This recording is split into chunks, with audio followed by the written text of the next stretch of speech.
السلام عليكم ورحمة الله وبركاته. كيف حالكم يا شباب؟ معكم رشيد. مقطع اليوم زي ما انتم شايفين انا فاكك الدفرنس.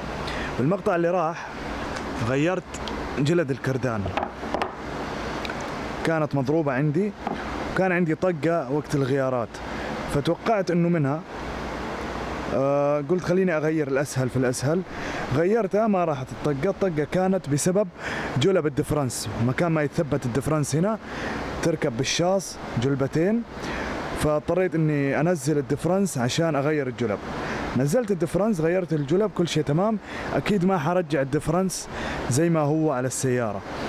الحين راح انظف الدفرنس تنظيف خارجي، ممكن ارش بويا، اغير له الزيت، اغير له الوجه تبع الغطا، تمام، واضبط له اموره وارجعه نظيف. يعني ريستوريشن على خفيف، يعني ما حجدده كامل، ما حغير البيرنجات من جوا لان ما شاء الله شيكت عليه وضعه تمام، فما يبغى له اي شغل الا تغيير زيت وتنظيف وتغيير الوجه. هذا الحين راح ابدا تنظيف فيه.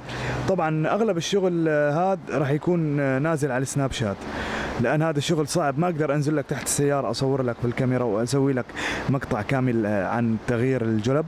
فمقتطفات على السناب شات تكفي. فاذا انت ما انت ضايفني على السناب شات هذا هو الكود، ضيفني حتستفيد. بالنسبة للتنظيف الحين راح انظفه من الخارج قبل لا افكه عشان لا يدخل وسخ لجوا، لان زي ما قلت لكم انا ما حفضي الدفرنس من جوا ابدا، مجرد تنظيف خارجي وتغيير زيت وصلى الله وبارك. ممكن اغير الصوف تبع حق العكوس، هنا في صوف اشتريتها، اذا كانت تمام ما كانت غلط راح اغيرها وبس. خلونا نبدأ بالتنظيف الخارجي.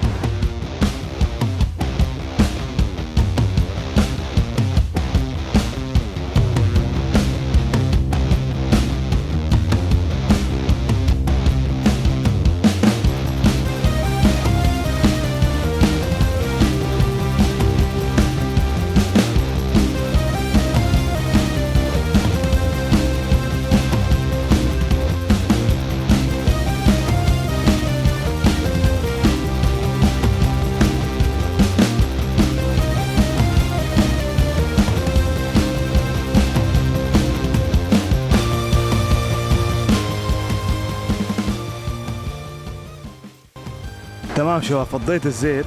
لو لاحظتوا انا بديت فك، نزلت الزيت من صامولة او من سرة التعبئة، بعدين فكيت التفريغ عشان انا لازم اتأكد انه هذه السرة ما هي خربانة، حتنفك معايا بعدين افضي عشان لا اورط.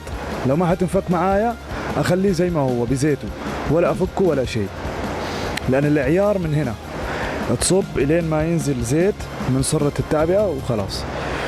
طبعا ممكن انا الاقي له حل دام انه الدفرنس برا السيارة، تمام، لكن لو جوا السيارة دائما تأكد قبل لا تغير زيت الدفرنس انه سرة التعبئة تنفك، احيانا تكون مصلبة ما تنفك. خلاص شفتها تنفك، ابدأ فك بسرة التفريغ اللي هي هذه. طبعا الزيت انا توقعت ينزل شحم، ما توقعت ينزل زيت، لكن ما شاء الله يعني مع انه زيت هذا من 26 سنة على حسب علمي، ما اعرف اذا تغير، اكيد تغير لانه ما شاء الله نظيف، يعني مو مرة نظيف بس انه يعتبر كويس الزيت، وحتى ما في ذيك الريحة الكريهة تبع الدفرنس. حلو، احتفظ فيه بعدين اشوف ايش الوضع.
هذا شكل الدفرنس من الداخل. طبعا انا ليش فكيت؟ عشان اسحب هذه القطعتين واحاول اغير الصوف اللي جوا. في هنا تيلة وهنا تيلة، تطلعها تطلع هذه يطلع العكس هنا معاك. طبعا شوفوا كيف الدفرنس يلف. سيارات الدريفت اللي يسووها بلو بادجت، يعني تكلفة بسيطة، ايش يسووا حركة، يجيب قطعة حديد مستطيلة ويركبوها هنا جوا ويلحموا، يصير الاثنين هذول يلفوا مع بعض. ما في صندوق تفاضلي زي ما يقولوا باللغة العربية، ما في ديفرنشل، تمام؟ فالكفرات تصير تلف مع بعض، تصير السيارة تعطيها كده يمين دعسة خفيفة تاخذ لك دريفت بالعرض.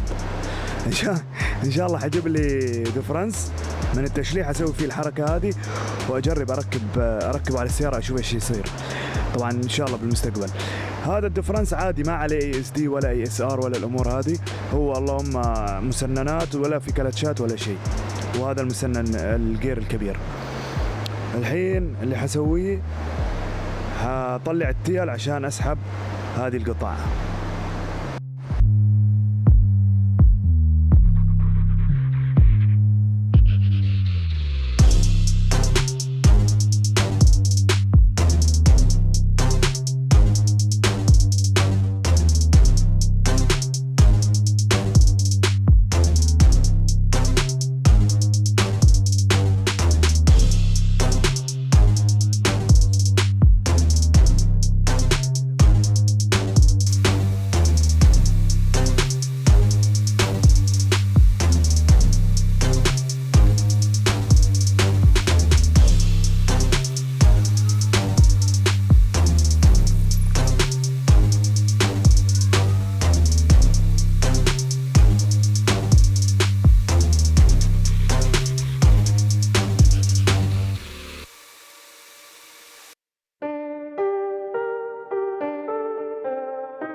Perfect.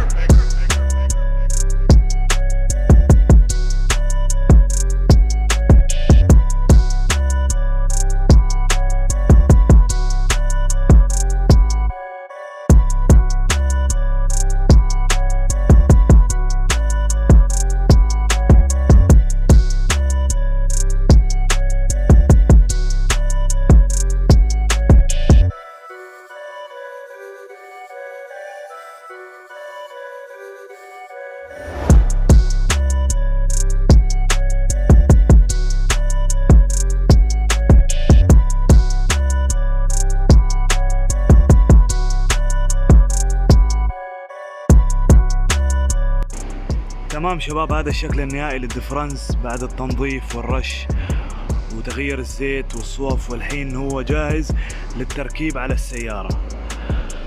ما شاء الله تبارك الله، باين انه جديد يعني. خليني اركبه اوريكم شكله بعد التركيب، او ما اظن حوريكم شكله على طول. حجرب السيارة وان شاء الله الدقة تكون راحت. هذه اذا ما راحت علبة بنزين ارشها على السيارة، عود كبريت، والسلام عليكم. خلونا نشوف الوضع.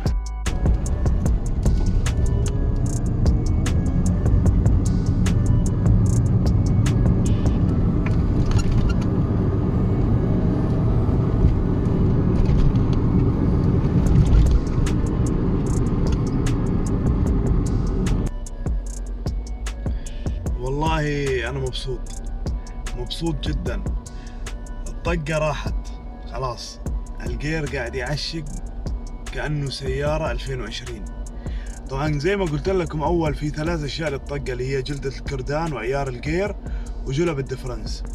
أول ما غيرت جلب الدفرنس ومشيت، ضل في طقة نفس الطقة لكن مكتومة خلاص، في مقاومة من جلد الدفرنس، ما في بوف، هذه خبطة ما في، خلاص شيء مكتوم. فعيرت الجير خلاص، سيارة التغييرات حقها كأنها سيارة 2020، ما أحس في التغيير ما شاء الله تبارك الله. طبعا في ناس تسألني كيف تعير الجير، صراحة أنا ما عندي يعني ما قريت عنها لسه، ما تعلمت الطريقة بالضبط، لكن كل اللي أعرفه إنه في ليين هواء طالعة من بلف بالجير، لازم تروح للثلاجة، وبعدين في مسمار عند الدعسة يتعير سلك الجير مع سلك الدعسة، عشان الغيارات تبغى الغيارات تطول لين تغير ولا تغير بسرعة على حسب. أنا اللهم وصلت لي واحد التعشيقة زبطت خلاص، اللي الثاني سحبت عليه والعيار سحبت عليه. المهم عندي الحين السيارة تعشق تمام. بعدين إن شاء الله أنا حدرس موضوع هذه، عندي المانوال حق السيارة، حدرس موضوعها كيف يتعير، لأن صراحة ما قد جربت. تمام، بعدين نشوف وضعها هذه. لكن الحين أهم شيء ولله الحمد الطقة راحت. ولهنا يكون انتهى مقطعنا اليوم. إذا عجبكم المقطع لا تنسوا لايك وشير سبسكرايب، وتضيفوني بحسابي على سناب شات عشان تشوفوا الشغل قبل لا ينزل على اليوتيوب. كان معاكم رشيد، والسلام عليكم.